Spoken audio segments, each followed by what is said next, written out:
Hello, science fans. Floppy the Science Rabbit here. Quite a few people have asked how Mr. Walsh makes his science videos. So, today we're going to show you here. Floppy, can you just... Silence! Actually, I don't think I have anything else to say. Go ahead. Ready, go! Step one is obviously figure out what the video is going to be about. So I look on the New York City Department of Education Science Scope and Sequence.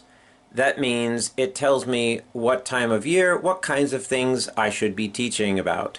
So I look on there, and for example, the unit on exploring light and solar patterns, it tells me all the different kinds of things they'd like me to teach you about light and solar patterns. And so I try to work in as many of those things as I can into the video. Now that I know what the video is going to be about, the next step is to spend some time thinking about what I'm going to have the characters say. What kinds of things are important to include in the video, and how I can make it interesting and fun. After I've thought for a while and have some ideas brainstormed, it's time to start making my rough draft. I write them on the computer. I start typing out the actual script. What Adventure Man's going to say, what Susie Science is going to say, what Ms. Director's going to say, that sort of thing. I type it out and edit it over the course of a couple of days. I make it easy to tell the different characters apart like this.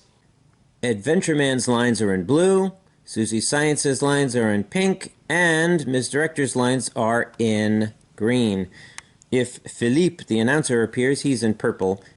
Next, I print out my script and I write a number after each thing that needs to be said by each character. Next, I have to start actually planning out how to film this thing. I have to spend a lot of time searching online to find things I need. Like if there's a special green screen effect I want to use, I have to find that online most times. Question! Pray tell, what is a green screen effect? That is a logical question. Mr. Walsh will answer it later. Some of them I can make myself, some of them I need to download.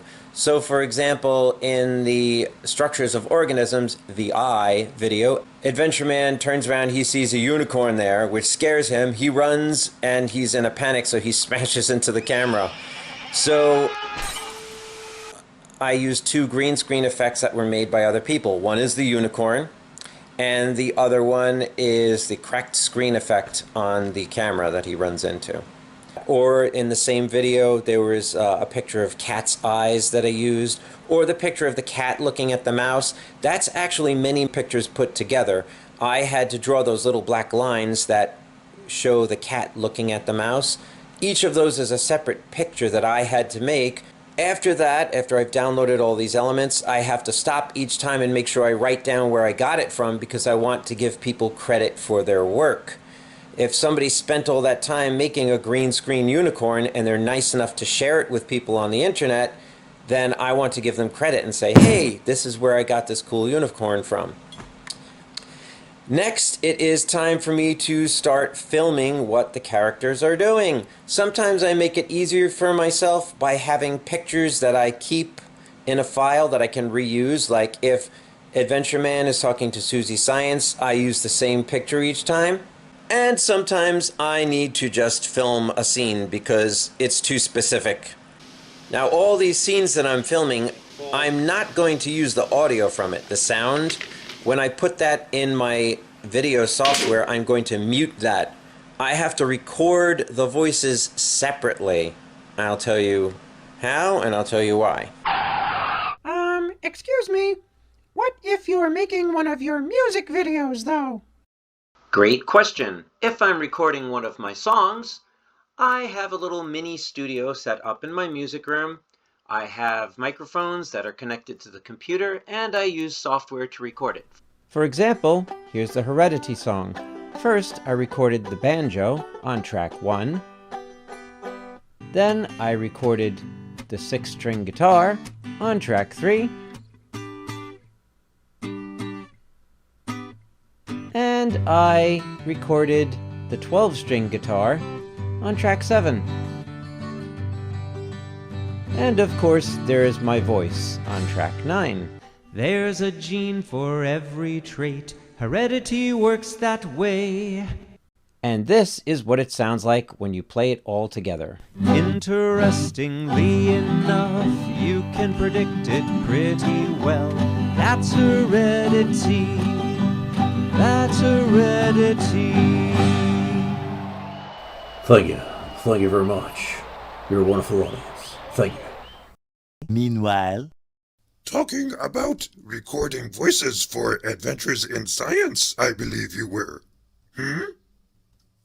I record all of the lines for Adventure Man at one time, and I save each one as a separate file.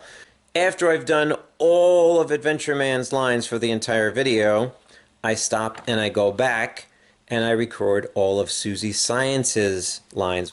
I use the software to change my voice and make it sound like a lady instead of a guy. Then I go back and I record All of Ms. Director's lines.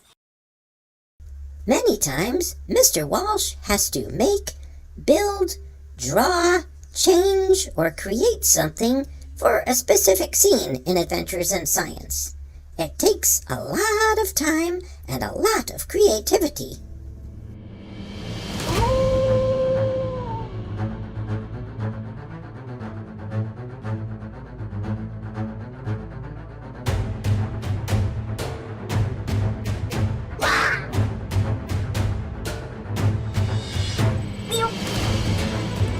Oh.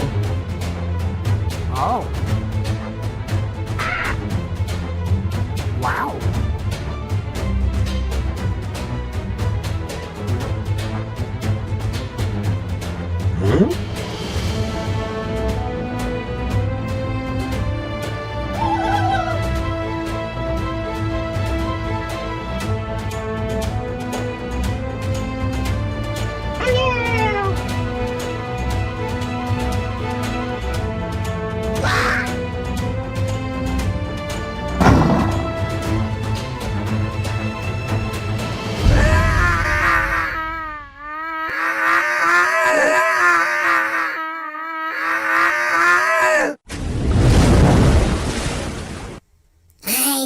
I know, you want to know how he does that. Don't worry, he's going to tell you all about it. It's green screen. Another thing I often have to do is change a picture of one of the characters so it matches the expression I want for them. I use an app called Face Changer 2, and this is how I do it. I click on Reshape, and that allows me to just change the expression by dragging.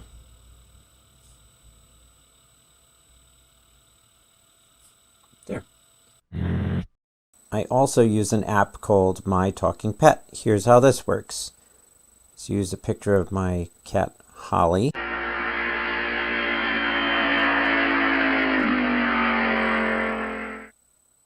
Hi, I'm Holly the cat, and this is Mr. Walsh demonstrating how to do this.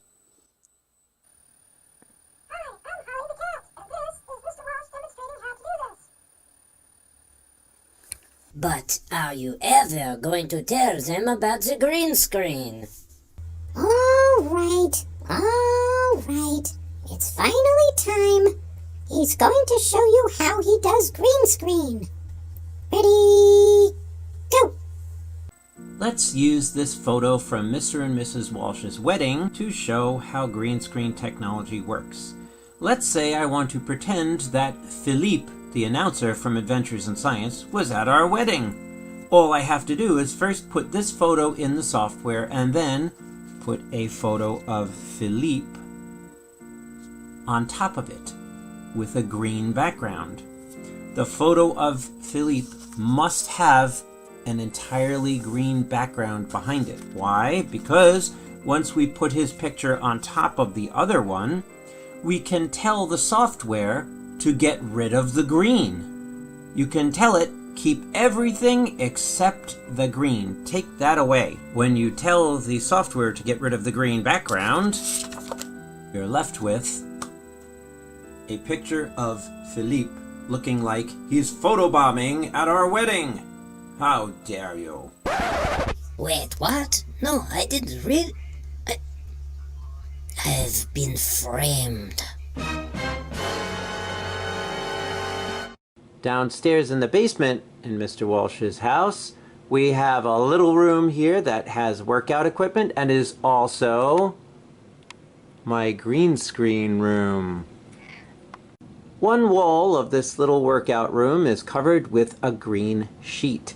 And I have very bright lights installed. Let's take a look at how I've used green screen to film some of the Adventures in Science scenes.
So the next step is to put all this stuff on the software and match it all up and edit it. I have to cut out all the parts that didn't turn out well and pick just the parts that worked.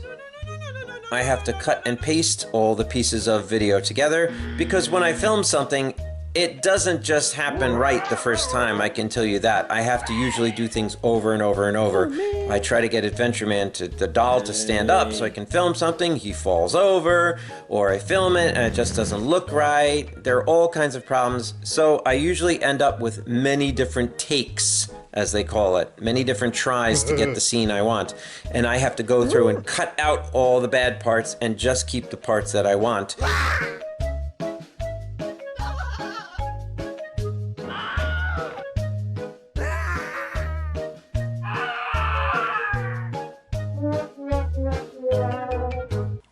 Next step is to go down to the dialogue track.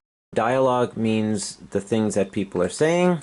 So I'm going to take all of the dialogue that I recorded and I'm going to drag and drop them all where it says begin episode here.